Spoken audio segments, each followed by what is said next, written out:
Welcome back to County Connection. We're here today on a beautiful Summit County fall day, and I think it's fitting that we're outdoors today because for the next couple segments we're talking about some recent additions to Summit County's open space portfolio. And so we're going to kick it off here with Brian Lorch, our Open Space and Trails Director, and Mike Clary, local historian and Keystone resident, to talk about the St. John Townsite, which the county purchased in late July. So Brian, can you start off by giving us an overview of the St. John Townsite and the parcels in this acquisition? Sure, Julie. The Townsite itself is about 10 acres, but it was purchased as part of an acquisition of almost 100 acres. Quite a few dispersed mining claims, all within or very close to the St. John Basin. And it was all held by one family, and we were very lucky to be able to work with them through the years to acquire these parcels. The Townsite itself and all of these parcels were mined as historically mined, and they were held by the family for a period of time, I think, in hopes of mining them in the future. But then as we started talking to them more, they really saw the value of having these in open space, and so they worked with us to make that a reality. Okay, great. And so for folks who may not be familiar with the location, can you give us a little orientation? Sure. It's about 1.5 miles up out of Montezuma. St. John Road goes up, and it's a separate basin near the, I guess it's the Snake River Basin that it's one of the tributaries to.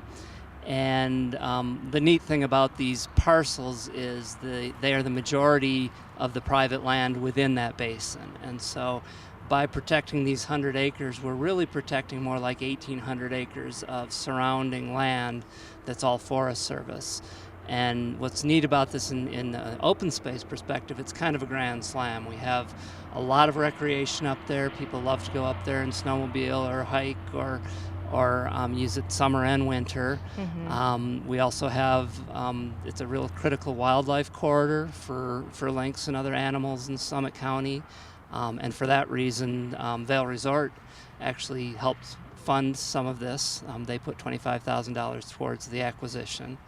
And then also the historical values that are associated with this. There's several buildings that are still there from the 1800s. Right, and what people may be surprised to know if they've ever been up there or even just to Montezuma was that St. John at one time was the largest town in Summit County and has a pretty important place in Summit County's history. Mike, why don't you tell us a little historical background on St. John? Well, the reason that St. John got started was that back in 1861, a couple of gulch miners, gold panners who were working in the Blue River, came over and went on a hunting expedition up on the top of Glacier Mountain, which is on the east side of St. John. And they were running short of bullets. And luckily they found a seam of lead, galena, and they were able to fashion some very crude bullets to continue.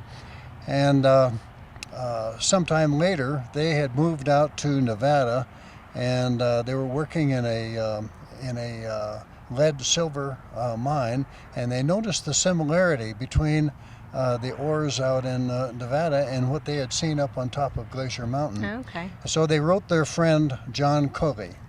And Coley was the epitome of dirt poor. He would march around the mountains with a red poncho over his head with a hole cut out, and that was his overcoat, and he'd work periodically for the mines and to get a grub stake and then go on out and find something or prospect.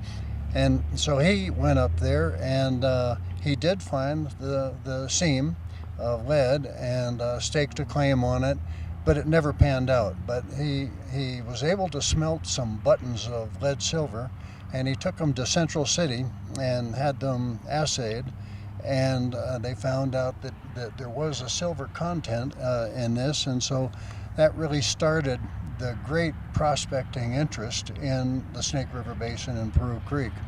And then I think the the next year, they made a discovery. It's variably said that Coley made his discovery in 1863 or 1864, and the early authors are about half way on one side or the other. But this lady named Louise Harrison did an extremely detailed study of Berthoud Pass and Empire, and she said that the discovery was made on July 26, 1864. And it's so detailed, I had to go with that one. Okay. But anyway, then the following year, they made the discovery of the Comstock ore body, which is about halfway from the crest of Glacier Mountain down to the valley below.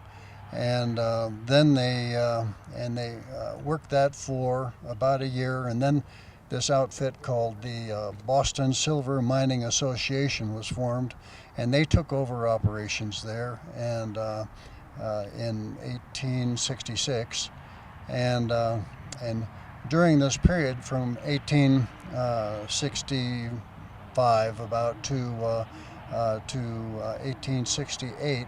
It was called Coleyville after John Coley, but the Boston Silver Mining Association had a background of saints. Their patron saints were St. John the Evangelist and St. John the Baptist, and so they elected to call this budding town Saints, plural, Saints John. And and then they started operations there,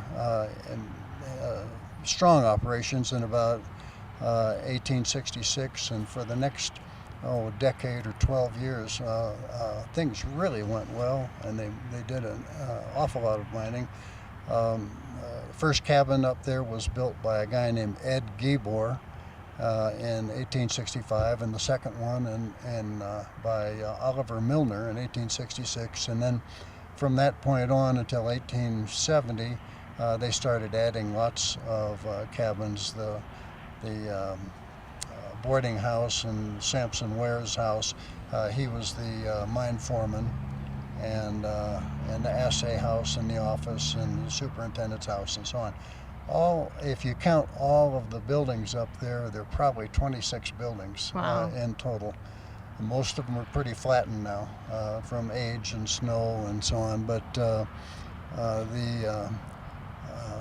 there have been several of them that have survived. The Berry House, which is supposedly built in 1869, survived, and the superintendent's house is in quite good condition. The Dynamite House is in good shape and so on. But there are quite a few that are really neat, and so hopefully we're going to be able to talk the county into making this into a historic park that will, that people can go through and maybe see some signage that will tell them, what has happened and when. So, excellent. Yeah. Any stories of mining shenanigans you'd like to share so with many. us? Ed Guebor was when his family moved from St. Louis out to Empire, he didn't want to be a storekeeper, and so he joined a minstrel group, and he would go around and they'd dance and sing at all the mining camps and so on, and he had a Prince Albert coat and a top hat. And finally this group disbanded, and he was very popular in Empire before moving up, and he was anyway, he was always around Empire, and then finally moved up to Montezuma, and then went up and built his house in 1865 in St. John. He had a drinking problem, and several years later he had moved back to Empire, and one night after imbibing too much, he stumbled and passed out near his front door, and the neighbors found him frozen to death Oh, no. the next day. there are a lot of kind of fun stories as well. Oliver Milner was also known as Mailman Milner, and he carried the mail in the wintertime on snowshoes, the long Norwegian skis, from Montezuma town up to St. John, up to the Wild Irishman mine, and then over what is called Mailman's Pass, and then down into the Swan River drainage and up to Breckenridge. And he'd get $15 a trip for this, and he'd make it about once every 2 weeks. I bet there are people in present-day Summit County who might envy that job. They also tell a story about him just screaming down the hill on skis, and the whole town would gather at the boarding house to watch him come down, and he hooked a ski in a snowbank and had a very serious fall. Can you imagine? I mean, an awful lot of that area was just prime wilderness, and if he had done that, out there on his own, he could have been in very serious trouble. Right. But there are a lot of good stories. The family that Brian mentioned, the Tolans, eventually Delbert Tolan bought all of the properties there, and I think. Do you remember when? I think it was in about the 1950s, and he eventually was going to do some mining up there, but it never really happened. But I'd see him up there when I was hiking a lot, and he'd be sitting out on the superintendent's deck and tell me, absolutely amazing old stories about the history. A lot of them are anecdotal and may not be completely true, but when he died, he left everything to his sons, and then they were instrumental, of course, in talking with Brian and selling the property. I like the area so much because not only for its open space values and wildlife and so on, but for the historical side of it. And I think that this is probably one of the sweetest acquisitions that the open space has made in the Snake River Basin.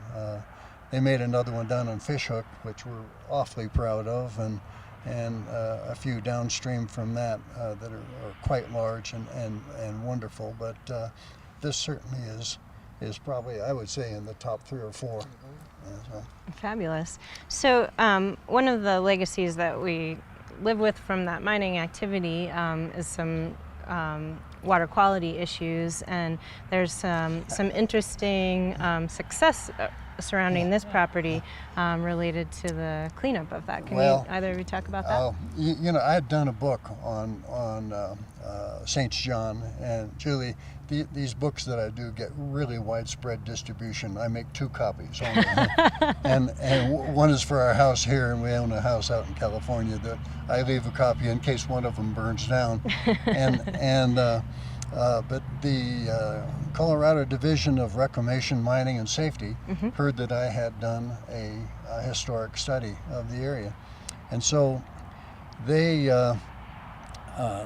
gave me a call and said that they were going to do a reclamation project up there and to take all of the mill tailings, the fine sediment that came out of the mill, and put it in another area, because there was a part of the stream of the St. John stream that ran through the mill and into the tailings pond and picked up pollution and so on and carried it downstream. And so I made a deal with them, and they said, can we have a copy of the book? And I said, certainly, but you have to make a contribution, a significant contribution to the Keystone Science School.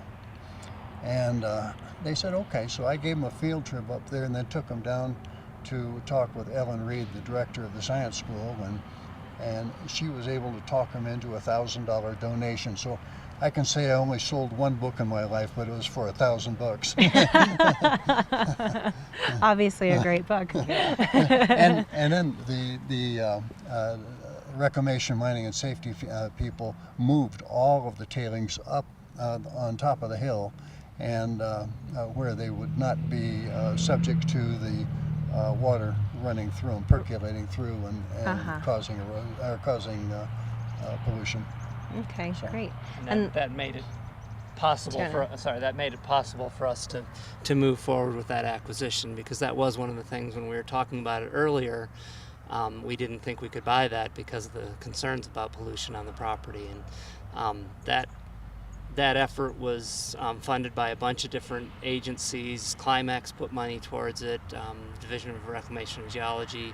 Really a neat process to get through and clean up that site. Great. Which then benefits primarily fish that might be in those waterways, is that right? Mm-hmm. All right, fantastic. All right, anything that either of you would like to add about the St. John acquisition? No, I just think it's really a neat acquisition. As I mentioned, it has so many of the different things that we look for, the criteria that we look for in open space, and really provides a great amenity to the community, and just feel we're very fortunate to have a community that supports open space the way we do. Fantastic. All right. Well, thanks, Brian, and thanks, Mike, so much for your historical insights. And stick with us on County Connection. In our next segment, we are going to be talking about the Laurium Mine acquisition.